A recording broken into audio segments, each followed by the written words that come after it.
오늘은 생명의 삶 3월 27일자 하나님의 방법에 온전히 순종하신 예수님이란 제목으로 함께 말씀의 은혜를 나누기 원합니다. 오늘 말씀은 예수님께서 가룟 유다와 군인들에게 잡히시는 장면입니다. 가룟 유다는 은 30에 예수님을 대제사장에게 넘겨주었고, 예수님은 최후의 만찬 이후 제자들과 함께 겟세마네 동산에 이르러서 밤이 새도록 기도하시다가 가룟 유다와 군인들에게 잡히게 되십니다. 예수님께 잡히시는 오늘 말씀, 이 장면을 통하여서 우리가 생각해 볼 것은 가룟 유다의 악한 지혜와 그를 배려하시는 예수님의 배려입니다. 가룟 유다는 군인들이 예수님을 잘 잡을 수 있도록 군호를 짜았다고 합니다. 이 군호는 군사적 암호이죠. 왜냐하면 그 당시에 외부에서 밤을 새거나 또 날씨가 좀 추운 그 새벽에 이동할 때는 사람들이 망토 같은 것을 외투로 사용하였습니다. 그런데 이 어깨에 숄더에 그냥 딱 걸치는 그런 숄더가 아니라 그 망토를 머리까지 다 뒤집어 써서 영화에 나오는 그런 우비나 망토처럼 뒤집어 써서 얼굴이 잘 보이지 않았다는 거죠. 그리고 또 지금은 새벽이기 때문에 혹시나 군인들이 예수님의 얼굴을 잘 못 알아봐서 잘 몰라서 예수님을 놓칠까 하여 가룟 유다가 지혜를 낸 것이 무엇입니까? 자신이 입맞추는 자가 바로 예수다라는 것이었어요. 그러니 그를 잘 잡으라는 것이었어요. 어떤 의미에서 참 악하고 지혜로운 방법일 수 있습니다. 가룟 유다는 자신이 할 수 있는 최선의 방법을 통하여서 예수님을 반드시 잡고자 했던 자입니다. 그는 존경과 사랑의 표현이었던 이 입맞춤을 배반과 살인의 도구로 사용하고 있는 것이죠. 그런데 예수님은 이런 가룟 유다의 악함을 다 아시면서도 그를 책망하거나 그를 나무라시는 것이 아니라 오히려 그를 배려하시면서 앞서서 앞으로 나오시더라는 것이에요. 그리고 가룟 유다에게 이렇게 말씀하세요. 친구여, 내가 무엇을 하려고 왔는지 행하라라고 말씀하십니다. 이것은 마지막까지 가룟 유다와 또 제자들을 배려하시는 예수님의 안타까운 모습이다라고 보시면 되겠어요. 지금 만약 예수님이 얼굴을 가린 채 산속으로 뛰어들어가시거나 도망치시면 어떻게 될까요? 가룟 유다는 어려움을 당하게 되죠. 예수님을 넘겨주기로 하였는데 넘겨주지 못하니까 어려움을 당하게 됩니다. 또 예수님과 함께 있던 제자들 중에 한 명이 잡힐 수도 있어요. 군인들은 누군가 잡아야 했기 때문에 예수님을 놓친다면 최대한 많은 사람을 잡아가게 되죠. 그래서 예수님의 제자들이 상할 수도 있는 상황이었습니다. 그래서 예수님께서는 제자들을 모두, 심지어 자신을 팔 가룟 유다까지도 배려하시기 위해서 앞서 나가셔서 내가 예수다라는 것을 스스로 밝히시며 그들에게 잡혀주시더라라는 거죠. 이러한 모습을 통해서 우리가 알 수 있는 것은 인간의 악한 지혜가 이 세상에서 흥황할 때가 있습니다. 악인이 오히려 더 잘되고 악한 방법을 써야지만 성공하고 목표를 이루어오는 모습을 볼 때가 있다라는 것이에요. 그런 모습들과 또 대조되게 오히려 선한 방법으로 정말 착하게 살아가는 사람들이 불의를 당하는 모습도 볼 때가 있습니다. 이런 모습을 보면 우리는 하나님의 섭리와 살아계심이 의심될 때가 있다는 거죠. 정말 공의로우신 하나님이라면 이 악인을 멸하시고 이 선인을 세우셔야 하는 것이 아닌가라고 답답함의 순간이 찾아올 때가 있다는 것이죠. 하지만 그때에도 우리는 이 모든 것이 하나님의 계획임을 깨닫게 됩니다. 그것이 바로 잘 보여주는 모습이 바로 오늘 말씀이라는 거예요.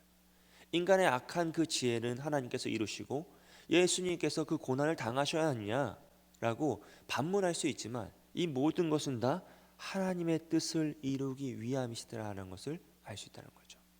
왜냐하면 예수님의 잡히심은 예수님의 약함을 드러내거나 악한 자의 성공이 아니라 예수님께서 하나님의 말씀을 이루시기 위한, 이미 예언되었던 그 모든 말씀들을 온전히 성취하시기 위한 예수님의 헌신이었다라는 것을 알 수 있기 때문입니다. 군인들이 예수님을 잡으려 하자 베드로는 칼을 들어 그들과 맞서 싸우려 합니다. 그때 예수님께서는 베드로를 말리시면서 자신의 능력을 설명하시고 이 모든 것이 나의 약함이 아니라 말씀의 성취를 위함이다라는 사실을 깨닫게 하세요. 사랑하는 성도 여러분, 때로는 말씀에 성취하기 위해서, 말씀에 순종하기 위하여 우리는 고난을 받아야 합니다. 억울할 수도 있고요, 답답할 수도 있고요, 때로는 화가 치밀어 올 수도 있습니다. 하지만 그럼에도 불구하고 고난이 없이는, 고난을 감수하지 않고는 순종을 완성할 수 없다라는 사실을 우리는 깨달아야 합니다. 말씀에 순종하기 위해서는 우리는 고난을 감수해야 합니다. 그래서 주님께서는 오른뺨을 때리는 자에게 왼뺨도 돌려대라 말씀하시죠. 속옷을 빼앗고자 하는 자에게 겉옷까지 주라 말씀하십니다. 오리를 가고자 하는 자에게 심리까지 함께하라 말씀하십니다. 왜 그렇습니까? 고난이 없이는 말씀의 순종을 완성시킬 수 없기 때문입니다. 살다 보면 세상의 불의와 맞서 싸워야 할 때도 있습니다. 하지만 사랑과 헌신으로 그 불의함을 덮어줘야 할 때도 있음을 우리는 깨닫게 됩니다. 그렇다면 오늘 우리의 삶에 말씀의 성취를 위한, 말씀의 순종을 위한 투쟁은 얼마나 있을까요? 또 반대로 말씀의 성취와 순종을 위한 사랑과 헌신의 모습은 얼마나 있겠습니까? 함께 고민해 보았으면 좋겠어요. 그렇게 예수님은 말씀을 성취하시기 위해 정말 보잘것없는 존재들에게 스스로 잡혀주시며 자기 자신을 더 보잘것없는 존재로 낮춰주고 계십니다. 사랑하는 성도 여러분, 여기에 진정한 사랑이 있습니다. 예수님의 십자가의 사랑은 단순히 죄의 그 책임, 죄의 값인 죽음만을 해결해 주시는 구속사역이 아니라 그 모든 것을 다, 죄의 조롱까지도 감당하시는, 모든 죄의 결과를 감당하시는 사랑이다라는 것을 이해하셔야 돼요. 이게 무슨 말이냐면 죄의 결과는 두 가지로 나눠져요. 죄의 책임과 죄의 조롱이죠. 우리가 알고 있는 것은 죄의 책임입니다. 여러분, 죄를 지으면 벌을 받아요. 이 법의 테두리 안에서 죄를 지으면 그 죄의 책임을 져야 되죠. 하지만 죄의 책임을 다 졌다고 하여서 죄의 조롱이 사라지는 것은 아니라는 사실을 기억하셔야 돼요. 아주 쉽게 예를 들어서 여러분 옆집에 사시는 분이 아주 무서운 죄를 지은 분이라고 생각해 보세요. 근데 그분이 감옥에 갔다 오셨어요. 현행법상 죄의 책임을 다 책임을 지셨어요. 그는 더 이상 법으로 죄인이 아닙니다. 하지만 우리의 마음은 어떻습니까? 우리의 정서와 우리의 마음과 우리의 입술에서는 그는 여전히 어떤 사람이에요? 죄인이라는 거예요. 아, 그 사람 진짜 나쁜 사람이야. 아, 무섭다. 보기만 해도 저 사람과 내가 엘리베이터를 같이 타야 한다니 걱정이 된다. 이 뭐예요? 죄의 조롱은 끝까지 남아서 우리를 괴롭히는 것이에요. 여러분, 이것이 죄예요. 근데 예수님께서는 어떻게 하십니까?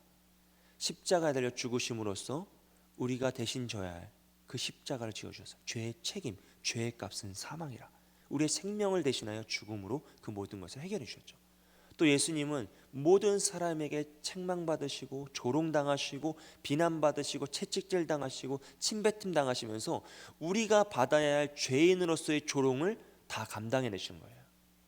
이것이 바로 예수님의 완전한 사랑의 십자가의 모습입니다. 이 절정의 순간 제자들은 모두 예수님을 버리고 도망갔어요. 자신을 대신하여 잡혀주고 계시는 예수님을 버리고 도망하는 거예요. 여러분, 이 절망의 순간을 한번 생각하시고 느껴보셨으면 좋겠어요. 예수님을 따르던 모든 자들이 다 도망칩니다. 그 산에서 길은 별로 없었을 것 같은데 그 산속 숲으로 다 도망쳐버려요. 심지어 예수님의 제자 중 하나는 지금 예수님을 팔아넘기려고 그의 앞에 서 있어요. 정말 보잘것없는 존재들이 예수님을 결박하고 마치 강도를 잡은 것처럼 그를 조롱하며 끌고 가고 있습니다. 그리고 지금 예수님을 기다리는 것은 더 심한 수치와 조롱과 고난과 십자가의 죽음뿐이라는 거죠. 여러분, 도대체 예수님이 왜 이런 고난과 고초를 당하셔야만 하는 것입니까? 그것은 바로 자신을 버리고 간 그 도망쳐버린 제자들을 위함이었습니다. 자신을 판 그 악한 제자를 위함이었어요. 자신을 지금 끌고 가며 조롱하고 수치를 주고 있는 그 하잘것없는, 정말 보잘것없는 존재들을 위함이었습니다.